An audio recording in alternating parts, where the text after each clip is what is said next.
नमस्कार, NMF news देख रहे हैं आप। मैं हूं आपके साथ अभिषेक पुंडीर। वक्फ बोर्ड अमेंडमेंट बिल 2024 का जो जिन्न था वो एक बार फिर बाहर निकला है और बाहर निकाला है इस बार खुद केंद्रीय गृह मंत्री अमित शाह ने। केंद्रीय गृह मंत्री अमित शाह ने कहा है कि आने वाले वक्त में, मतलब कुछ ही वक्त बाद, वक्फ बोर्ड में जो संशोधन का बिल सदन के पटल पर रखा गया था, जिसकी जांच फिलहाल जेपीसी कर रही है, वो जल्द ही पास कर दिया जाएगा। हालांकि कहा ऐसा जा रहा था कि जेपीसी में भेजने का मतलब यह है कि अब केंद्र सरकार ने इस बिल को डाल दिया है ठंडे बस्ते में। वोटों के चक्कर में वक्फ बिल किया, लेकिन अब वो जेपीसी में डालकर उसे ठंडे बस्ते में लेकर वो आ गए, वोट उसके नाम पर ले लिए, और अब जब चुनाव आएगा तब जाकर एक बार फिर से वक्फ बोर्ड का मुद्दा उठाएंगे। लेकिन असल हकीकत क्या है, पर्दे के पीछे की कहानी क्या है, वो भी आपको मैं बताऊंगा। लेकिन उससे पहले सुनिए गृह मंत्री अमित शाह ने क्या कुछ कहा। पूरा है वक्फ संशोधन विधेयक 2024 वक्फ संपत्तियों के प्रबंधन और संरक्षण और उसके दुरुपयोग तीनों को कमिटेड है और आने वाले दिनों में पार्लियामेंट में इसको पारित किया जाएगा।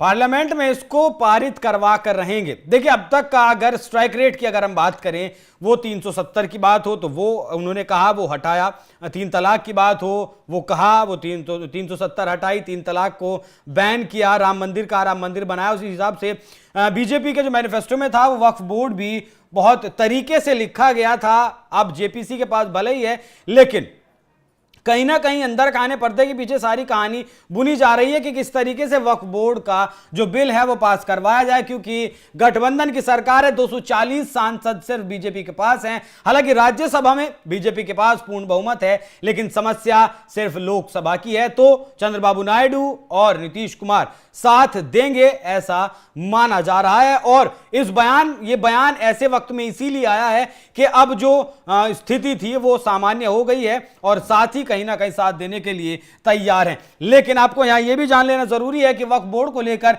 किस तरीके से झूठ और फरेब फैलाए जा रहे हैं। अभी पिछले दिनों बिहार के एक रिटायर्ड आईएएस ऑफिसर थे, जिनकी तरफ से एक वीडियो जारी किया गया और कहा गया कि वक्फ बोर्ड में जो संशोधन किए गए हैं उसमें 100 से ज्यादा संशोधन किए गए हैं, और ये संशोधन अगर हुए तो आपकी मस्जिदों की जो जमीनें हैं वो छीन ली जाएंगी, कब्रिस्तान की जो जमीनें हैं वो छीन ली जाएंगी, क्योंकि सरकार के पास कुल मिलाकर लगभग 10% कब्रिस्तान की जमीन रजिस्टर्ड हैं और तकरीबन 9% मस्जिदों की जमीनें रजिस्टर्ड हैं। और इन जमीनों को ही छीनने के लिए सरकार इस बिल में, वक्फ बोर्ड का जो बिल है 1995 का, उसमें संशोधन करना चाहती है। हालांकि ऐसा सरकार का कोई भी इरादा नहीं है कि सरकार इस बिल के जरिए किसी की भी कोई जमीन छीने या किसी का भी कोई अधिकार छीने। बस सरकार का जो ध्येय है, जो मकसद है, वो सिर्फ इतना है कि जो वक्फ बोर्ड के अंदर जो प्रॉपर्टीज आती हैं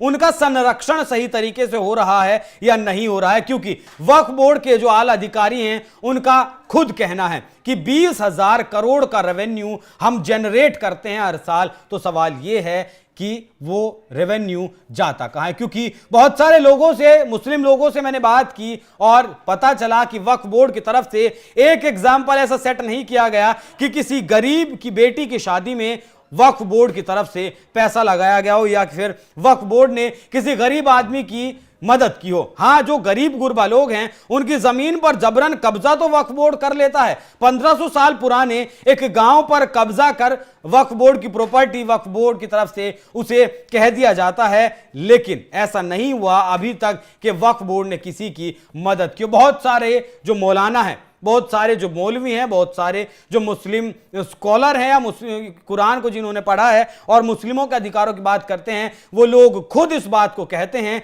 कि वक्फ बोर्ड को खत्म हो जाना चाहिए। लेकिन सरकार तो सिर्फ संशोधन कर रही है। अभी आपने पिछले दिनों देखा होगा किस तरीके से क्यूआर कोड का भी एक बवाल चला।